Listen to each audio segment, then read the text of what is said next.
وجت الزوار منها تمشي وما عندي ذبيحه ومركبه بس ثمن وعدس. قلت له ربي هاي الناس جايه من البصره ومن العماره ومنين ما كان، انا هسه ينخلي بقلبي ناكل بس الثمنات والمرقه العدسه هاي الفارغه.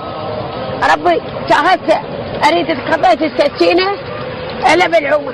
قلت له ربي تستعجب مني تقلب الطفل هذا عجل وذبح الزوار الحسن، استعجب مني يا ربي. وصرخت زيت الصرخه والله وجيت كم محمد صرخت وخشيت للمطبخ ونعالي جنة عجول اثنين والقصاب وياهي ذبحنا العجول وذبيت السكين الله من بلعوم الطفل.